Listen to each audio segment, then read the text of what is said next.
Mister ladies viewers அனைவருக்கும் அன்பான வணக்கங்கள். நான் டாக்டர் ராஜலட்சுமி, சித்த மருத்துவர். இந்த பதிவில் நம்ம எதை பற்றி பார்க்க போறோம்னா, பொதுவாக வயதானவர்களுக்கு அவர்களுக்குள்ளேயே ஒரு சந்தேகம் இருக்கும். என்னடா இது நமக்கு வர வர இப்போ ரொம்ப ஞாபக மறதி ஜாஸ்தி ஆகுதே, என்ன காரணமா இருக்கும்? இது நார்மலா இல்லை அப்நார்மலா அப்படிங்கிற நிறைய சந்தேகம் இருக்கும். இதை சரியான வழியில தான் இருக்கா இல்லை அப்நார்மல் வழியில போகுதா அப்படிங்கிறது எப்படி கண்டுபிடிச்சுக்கலாம்? அதுல இருந்து நம்மள ரிவர்ஸ் பண்ண என்ன மாதிரியான உணவு வகைகளை ஃபாலோ பண்ணலாம் அப்படிங்கறத தான் இந்த பதிவுல பார்க்க போறோம். யூஸ்வலா என்ன அப்படின்னு பாத்தீங்கன்னா, ஒரு 60 வயதிற்கு மேல் நம்ம உடம்புல எல்லாமே டீஜெனரேட்டிவ் சேஞ்சஸ் இருக்கும். அதாவது எலும்புனா தேய ஆரம்பிக்கும், செரிமான சக்தி அப்படிங்கிறது குறைய ஆரம்பிக்கும். இது மாதிரி ஒவ்வொரு செய்கைகளும் அதோட உறுப்புகளின் இதுவும் பாத்தீங்கன்னா மாற்றம் அடையும். டீஜெனரேட்டிவ் அப்படியே தேஞ்சிட்டு போற மாதிரி இருக்கணும். அந்த மாதிரி என்ன அப்படின்னா, வயதாகும் பொழுது ஞாபக மறதி அப்படிங்கிறது ஒரு லைட்டா இருக்கதான் செய்யும். அது எந்த அளவுக்கு இருக்கலாம் அப்படின்னு பாத்தீங்கன்னா, ஒரு பொருளை இந்த இடத்துல வச்சேன், எனக்கு டக்குன்னு அது ஞாபகம் வரமாட்டேங்குது. இல்லை ஏதோ நெருங்கிய நண்பர்கள் இல்லாம தூரத்து உறவினர்கள் அவங்களோட பேரோ இல்லை நமக்கு தெரிஞ்சவங்க யாரோட பேரோ டக்குன்னு நம்மளால ரீகால் பண்ண முடியாது. அந்த மாதிரி எல்லாம் இருக்கிறது ஏஜ் ஆகும் பொழுது குவைட் நார்மலான ஒரு விஷயம்தான். ஆனா அது இல்லாம அன்றாட வாழ்க்கையில எல்லாத்துக்குமே நமக்கு ஞாபக மறதி இருந்ததுன்னு வச்சுக்கோங்களேன். என்ன இப்ப பண்ணோம், இதை எடுத்தோமா, ஒன்று எழுதினோமா, அது என்ன அப்படிங்கிறத நமக்கு என்ன எழுதினோம் அப்படின்னு நினைச்சு உட்காந்தோமோ அதை எழுத முடியாம இருக்கிறது. இந்த மாதிரி சின்ன சின்ன விஷயங்களுக்கு கூட டக்கு டக்குன்னு நம்மளுக்கு மறதி ஏற்படுது பாத்தீங்களா? அது நம்ம தீவிரமா கவனிக்க வேண்டியது. என்னென்ன காரணங்களால ஞாபக மறதி யூஸ்வலா இருக்கும் அப்படின்னா, முதல் நிலையா வயதாகும் பொழுது மூளையில் ஏற்படக்கூடிய சில மாற்றங்கள். யூஸ்வலா நம்மளுடைய நினைவுகள் இருக்கு பாத்தீங்களா, அதெல்லாம் மூளையில ஹிப்பா கேம்பஸ் அப்படிங்கிற ஒண்ணு இருக்கும். அதுதான் என்ன அப்படின்னு பாத்தீங்கன்னா சேமிச்சு வச்சுக்கும். அது சில நேரங்கள்ல என்ன ஆகும் அப்படின்னா, வயதாகும் பொழுது இரத்த ஓட்டம் போதுமான அளவு இல்லாத பொழுது அந்த பகுதிகள்லாம் சுருங்க ஆரம்பிக்கும். சுருங்க ஆரம்பிக்கும் பொழுது ஸ்லோவா என்ன ஆகும் அப்படின்னா ஞாபக மறதி வர ஆரம்பிக்கும். அடுத்து ரெண்டாவது முக்கியமானது, அதாவது இந்த வயதான காலத்துல கிட்டத்தட்ட ஒரு 60-70% பேருக்கு ஞாபக மறதி வரக்கூடிய காரணம் என்ன அப்படின்னு பாத்தீங்கன்னா, அல்சைமர்ஸ் டிசீஸ் அப்படின்னு சொல்லுவாங்க. இன்னொன்று என்னன்னா டிமென்ஷியா அப்படிங்கிறதும் ஞாபக மறதி தான், கொஞ்சம் பரம்பரை ரீதியாக வரக்கூடியது. இந்த அல்சைமர்ஸ் டிசீஸ்ல என்ன ஏற்படுது அப்படின்னா, ஒரு புரதம். அந்த புரதம் என்ன பண்ணும் அப்படின்னா, நம்மளோட மூளை நரம்புகள்ல அமிலாய்டு பிளேக்ஸ், அதாவது திட்டுக்கள் போல ஏற்படும். அந்த மாதிரி ஏற்படுகிறதுனால, அந்த புரதத்தை ஏற்படுத்துறதுனால ஞாபக மறதி அப்படிங்கிற ஒரு நோய் உருவாகும். இதுதான் ஆக்சுவலா வயதான காலத்துல ஞாபக மறதி அல்சைமர்ஸ் டிசீஸால வரக்கூடியதுதான் மெயின் ஒரு நோய். அதை நம்ம தீவிரமா நம்ம கண்காணிக்கணும். இதுதான் நிறைய வகை இருக்கு. இதுல அல்சைமர்ஸ் தான் பாத்தீங்கன்னா பெரும்பான்மையா இருக்கிறது. அல்சைமர்ஸ் தானா அப்படின்னு கண்டுபிடிப்பதற்கு நிறைய காஸ்ட்லியான சிடி ஸ்கேன் மாதிரி இருக்கு. அதுக்கப்புறம் மூளை தண்டுவடம், அந்த சுரப்பி இருக்கு பாத்தீங்களா, செரிப்ரோஸ்பைனல் ஃப்ளூயிட், அதுல இருந்து எடுக்கக்கூடிய ப்ரொசீஜர்லாம் இருக்கு. ஆனா இன்றைய காலகட்டத்துல பாத்தீங்கன்னா சிம்பிளா பயோமார்க்கர்ஸ் இருக்கு. அந்த பயோமார்க்கர்ஸ் பேர் பாத்தீங்கன்னா பீட்டா 217 அப்படிங்கிறது. இது ரத்தத்திலேயே கண்டுபிடிக்கக்கூடிய ஒரு சாதாரண டெஸ்ட் தான். இந்த டெஸ்ட்ல என்ன அப்படின்னு பாத்தீங்கன்னா, கிட்டத்தட்ட 90% யூஸ்வலா என்ன சொல்லுவாங்க, இந்த அமிலாய்டு பிளேக்ஸ் என்று சொல்றோம் பாத்தீங்களா, அதுவும் அதே மாதிரி என்ன அப்படின்னா இந்த டாரின் டேங்கிள்ஸ் சொல்லுவாங்க, ஒரு முடிச்சுகள் மாதிரி இந்த நரம்புகள்ல ஏற்படுறது. அதை ஈஸியா கண்டுபிடிக்கக்கூடியது இந்த பயோமார்க்கர்ஸ்ல தெரிஞ்சுக்கலாம். அதனால என்னன்னா, நமக்கு அல்சைமர்ஸ் இருக்குமா அப்படிங்கிறதுக்கு அவ்வளோ பெரிய காஸ்ட்லி டெஸ்ட் இல்ல பெரிய உள்ளூர செலுத்த வேண்டிய டெஸ்ட் இல்லாம இந்த இதுலயே நம்ம ஈஸியா பார்த்துக்கலாம்.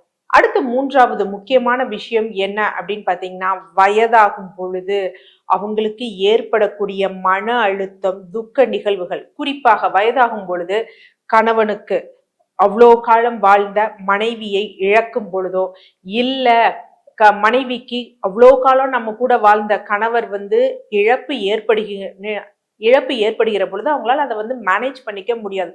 அப்ப என்ன ஆகும் அப்படின்னு பாத்தீங்கன்னா, அவங்களுக்கு ஞாபக மறதி ஏற்படும். அது என்ன அப்படின்னா டெம்பரவரியா தான் இருக்கும், நிரந்தரமா இருக்காது. இப்ப கொஞ்ச நேரம் அவங்களையும் மறந்து ஒரு சூழ்நிலையில இருக்கும் பொழுது அவங்க மறந்துடுவாங்க. ஸோ அது வந்து பெருசா நிரந்தர ஞாபக மறதி அப்படிங்கிற விஷயத்தெல்லாம் வந்து ஏற்படுத்தாது. அடுத்த முக்கியமான விஷயம் என்னன்னா, சில மருந்து மாத்திரைகள் எடுக்கும் பொழுது ஞாபக மறதியை வந்து தற்காலிகமா வந்து ஒரு ஞாபக மறதி, ஒரு குழப்பமான சூழ்நிலையை வந்து ஏற்படும். அது என்ன மாதிரி மாத்திரைகள்னா, இந்த தும்மல் போன்ற விஷயங்களுக்கு நம்ம எடுக்கக்கூடிய ஆன்டிஹிஸ்டமின், சளிக்கு எடுக்கக்கூடிய மாத்திரைகள், இல்ல தூக்கத்திற்காக எடுக்கக்கூடிய மாத்திரைகள், மன அழுத்தத்திற்காக எடுக்கக்கூடிய மருந்து மாத்திரைகள், இதையெல்லாம் எடுக்கும் பொழுது என்ன ஆகும் அப்படின்னு பாத்தீங்கன்னா, நமக்கு ஒரு மாதிரி மறந்து போன மாதிரியும் இருக்கும், ஒரு குழப்ப நிலையும் ஏற்படும். பட் கொஞ்சம் அந்த மருந்துகளை நம்ம நிறுத்தும் பொழுதோ இல்ல அந்த டோஸை நம்ம ரிவர்ஸ் பண்ணும் பொழுதோ நம்ம திருப்பி நம்ம நார்மல் நிலைமைக்கு வந்து வர ஆரம்பிச்சிருவோம். அடுத்து சில நோய் நிலைகள்லையும் ஏற்படும். குறிப்பாக வந்து என்ன, தைராய்டு நோய் இருப்பவங்க, கிட்னி ஃபெயிலியர் இருக்கவங்க, லிவர் பிரச்சனை இருப்பவங்க, இவங்களுக்கும் என்ன அப்படின்னு பாத்தீங்கன்னா ஞாபக மறதி வந்து இருக்கும். ஆனா இந்த ஞாபக மறதி எப்படிப்பட்ட ஞாபக மறதி அப்படின்னு சொல்லுவாங்கன்னா, பொய் ஞாபக மறதி அப்படின்னு வந்து சொல்லுவாங்க. அது ஞாபக மறதி மாதிரி இருக்காது, அவங்களுக்கா வந்து ஒரு பிறழ்வு ஏற்பட்டு இது நமக்கு மறந்து போச்சு போல அப்படின்னு வந்து அவங்க நினைப்பாங்க. சோ அதுவும் வந்து என்ன அப்படின்னா டைரக்டா ஞாபக மறதி கிடையாது. வயதாகும் பொழுது சத்து குறைபாடு வந்து ஏற்படும். குறிப்பாக இந்த விட்டமின் B12 சத்து குறைபாடு ஏற்படும். அது நரம்புகளுக்கு ரொம்ப முக்கியமானது. அந்த சத்து குறைபாடு ஏற்படும் பொழுதும் என்னன்னா ஞாபக மறதி வந்து ஏற்படும். சோ அந்த மாதிரி எல்லாம் இருந்தது அப்படின்னு வச்சுக்கோங்களேன். யூஸ்வலா நம்ம விட்டமின் B12 பார்க்கும் பொழுது அது கம்மியா இருந்ததுன்னா அதுக்கு நம்ம சப்ளிமெண்டா எடுக்கலாம். அசைவம் சாப்பிடுபவங்கன்னா அசைவம் சார்ந்த உணவுகள் எடுக்கலாம். சைவம் சாப்பிடுபவர்களா இருந்தா முழு தானியம் சார்ந்த உணவுகள் போன்றவற்றை வந்து எடுக்கும் பொழுது அவங்களுக்கு இன்னும் நல்ல வந்து பலன் தரும். இது இல்லாமல் நம்ம பார்த்தோம் அப்படின்னு பாத்தீங்கன்னா சர்க்கரை நோயாளிகளுக்கு ஏற்படும். சர்க்கரை நோயாளிகளுக்கு ஞாபக மறதி அதிகம் ஏற்படுவதற்குரிய காரணம் என்னன்னா, முதல் விஷயம் நார்மலாவே நம்ம பல பதிவுகள்ல சொல்லியிருக்கோம், சர்க்கரை நோயாளிகளுக்கு விட்டமின் B12 சத்து அவ்வளவா இருக்காது. அது ஒரு காரணம். அடுத்து இரண்டாவது காரணம் என்ன அப்படின்னா, நியூரான்ஸ், அதாவது மூளையோட சின்ன செல்கள் இருக்கு பாத்தீங்களா, அந்த நியூரான்ஸ், அதுக்கு நார்மலாவே என்னன்னா சர்க்கரை நோயாளிகளுக்கு அந்த வந்து குறிப்பாக டைப் 2 டயபெட்டிஸ் இருக்கிறவங்களுக்கு அந்த சுகரை வந்து எடுத்துக்கொள்ளக்கூடிய நிலையில வந்து இருக்காது. சோ அப்ப அவங்கெல்லாம் என்ன பண்ணணும் அப்படின்னா ரத்தத்தின் சர்க்கரை அளவை கண்டிப்பா கண்ட்ரோல்ல வைக்கணும். இது இல்லாம என்ன அப்படின்னு பாத்தீங்கன்னா இந்த ஸ்ட்ரோக், பக்கவாதம், இந்த மாதிரி விஷயங்கள்ல மூளைக்கு ரத்த ஓட்டம் ஓட முடியாத சில நோய்கள்ல என்ன ஆகும் அப்படின்னா அவங்களுக்கு ஞாபக மறதி வந்து ஏற்படும். சோ இதுல ரொம்ப டேஞ்சரானது, நம்ம தீவிரமா பார்க்கக்கூடியது, இல்லைன்னா ரொம்ப பிரச்சனையை உண்டாக்கும் அப்படின்னா அல்சைமர்ஸ் டிசீஸ். ஸோ அந்த அல்சைமர் டிசீஸ் தானா அப்படிங்கிறத கரெக்டா பார்த்து நம்ம இது பண்ணும். இந்த அல்சைமர் டிசீஸ்க்கு வந்து அறிவியல் ரீதியாக வந்து பாத்தீங்கன்னா 2 அற்புதமான டீ வந்து இருக்கு. அதுல முதல்ல வந்து என்ன அப்படின்னு பாத்தீங்கன்னா சங்குப்பூ டீ. யூஸ்வலா நம்ம சங்குப்பூ பார்த்திருப்போம், சனீஸ்வர பகவானுக்கு வந்து நம்ம போடுவோம். ஸோ இதழ்கள் மாதிரி இருக்கும், ஒரு மாதிரி நீல நிறத்துல வந்து இருக்கும்.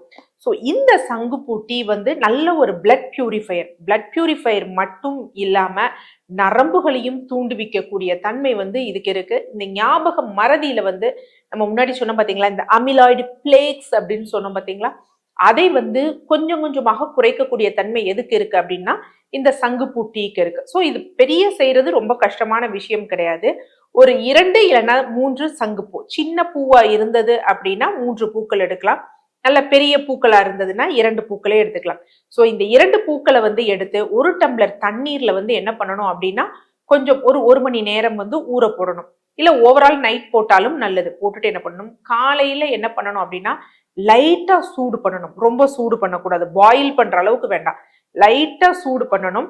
சூடு பண்ணி அந்த சாறு வந்து இறங்கும், பாயில் பண்ண விடக்கூடாது. அதற்கு முன்னாடியே இது பண்ணிட்டு அந்த இதை ஃபில்டர் பண்ணி அதனுடன் என்ன பண்ணணும் அப்படின்னா லெமன் ஜூஸ் சேர்த்து காலையும் மாலையும் பருகி கொண்டு வர இந்த அல்சைமர்ஸ் டிசீஸ்ல ஏற்படக்கூடிய ஞாபக மறதி, அதாவது ஞாபக மறதிங்கிறத விட அந்த நோய் நிலையில ஏற்படக்கூடிய பெத்தாலஜின்னு சொல்லுவாங்க, நோய் நிலையில் ஏற்படக்கூடிய மாற்றம் இருக்கு பாத்தீங்களா, அதை வந்து படிப்படியாக வந்து குறைக்க ஆரம்பிக்கும். அடுத்து 2வது என்ன அப்படின்னு பாத்தீங்கன்னா கிரீன் டீ.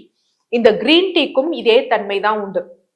சங்குப்பூ டீ வந்து என்னன்னா அமிலாய்டு பிளேக்ஸை மட்டும்தான் அது பண்ணும். பட் இந்த கிரீன் டீ என்ன பண்ணா டாரைன் டேங்கிள்ஸ்ன்னு சொல்லுவாங்க, அதாவது ஒரு மாதிரி முடிச்சுகள் மாதிரி ஏற்படும். அதையும் வந்து பாத்தீங்கன்னா சீர் செய்யும் தன்மை வந்து இந்த கிரீன் டீக்கு வந்து உண்டு. ஸோ கிரீன் டீன்னு நம்ம ப்ரிஃபர் பண்றப்ப மோஸ்ட் ப்ராப்ளி இந்த ஷேஷேஸ்ல வாங்கி இந்த டிப் டீ அந்த மாதிரி இல்லாம நார்மலா அந்த லீவ்ஸ், ட்ரை லீவ்ஸ் கிடைக்கும் பாத்தீங்களா, அதை பயன்படுத்துறதா நல்லது. ஏன்னா சிலது வந்து என்னன்னா அதுக்கு அது கூட என்ன பண்றாங்க, நமக்கு ஒரு லெமன் இது வேணும் அப்படிங்கிறதுக்காக கெமிக்கல்ஸ் சேர்க்கிறாங்க, ப்ரிசர்வேட்டிவ் சேர்க்கிறாங்க, அது நமக்கு கேட விளைவிக்கும். ஸோ அந்த மாதிரி யூஸ் பண்ணலாம்.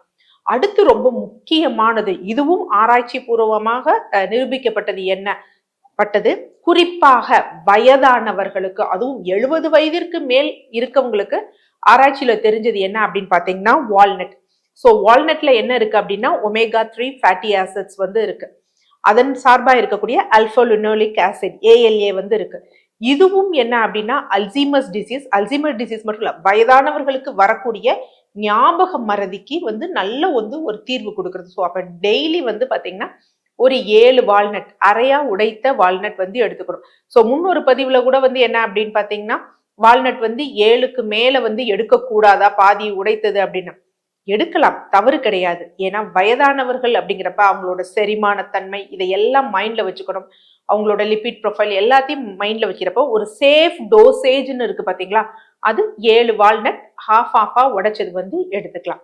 அடுத்து அசைவம் சாப்பிடுபவர்களாக இருந்தாங்க அப்படின்னா omega-3 ஃபேட்டி ஆசிட்ஸ் அற்புதமாக கிடைக்கக்கூடிய மீன்கள் இருக்கு. மத்தி மீன், அயலா மீன். ஸோ இந்த மாதிரி மீன்களை வந்து நம்ம வந்து எடுத்துக்கிட்டோம் அப்படின்னா நமக்கு அந்த omega-3 ஃபேட்டி ஆசிட்ஸ் இருக்கும். அதே மாதிரி விட்டமின் B12, விட்டமின் B6 நிறைந்த உணவுகள். சைவமாக இருப்பவங்க அப்படின்னா ஃபிளாக்ஸ் சீட்ஸ் வந்து எடுக்கலாம், சியா சீட்ஸ் வந்து எடுக்கலாம். இதுல எல்லாம் ALA, அதாவது omega-3 ஃபேட்டி ஆசிட்ஸ் என்ன இதுல இருக்கு அப்படின்னா ALA அப்படிங்கிறதுல வந்து இருக்கு.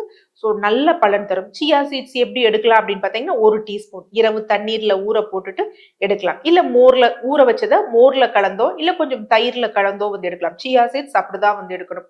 ஃபிளாக்ஸ் சீட்ஸும் ஊற வச்சு எடுத்துக்கலாம், இல்ல வறுத்து பொடி பண்ணி கூட நம்ம வந்து எடுத்துக்கலாம். ஸோ இந்த மாதிரி ஒரு டயட் பேட்டர்னை வந்து அவங்க ஃபாலோ பண்ணாங்க அப்படின்னா அல்சீமர்ஸ் டிசீஸ், ஞாபக மறதி இதெல்லாம் கொஞ்சம் கொஞ்சமா என்ன ஆகும் அப்படின்னா ரிவர்ஸ் ஆகும். ஏஜ் ஒரு தடை கற்கள் இல்லை. ஸோ இது வந்து உங்களுக்கு கிட்னி ஃபில்ட்ரேஷன் நல்லா இருந்ததுன்னா தாராளமாக நீங்க வந்து இந்த சீட்ஸ் வகைகளை வந்து எடுத்துக்கலாம். சங்குப்பூ டீ அதே மாதிரி இந்த கிரீன் டீ அப்படிங்கிறது எந்த நிலையில இருந்தாலும் நீங்க எடுத்துக்கலாம், எந்த சைடு எஃபெக்ட்ஸும் கிடையாது. இந்த பதிவுகளில் வந்து நம்ம ஃபுல்லாக என்ன அப்படின்னா இந்த ஞாபக மறதிக்குரிய காரணங்கள் என்ன, ஸோ அதில் எதை வந்து நம்ம தீவிரமாக பார்க்கணும், அந்த நோய் தானா அப்படிங்கிறத எப்படி நம்ம கண்டறியணும், அதற்கு என்ன டயட் அப்படிங்கிறதெல்லாம் சொல்லியிருக்கோம். ஸோ அதை நீங்கள் ஃபாலோ பண்ணி பாருங்க. கண்டிப்பாக இறைவனது அருளால் வந்து உங்களுடைய நோய் வந்து தீர்வதற்கு இறைவனை பிரார்த்திக்கிறேன். நன்றி.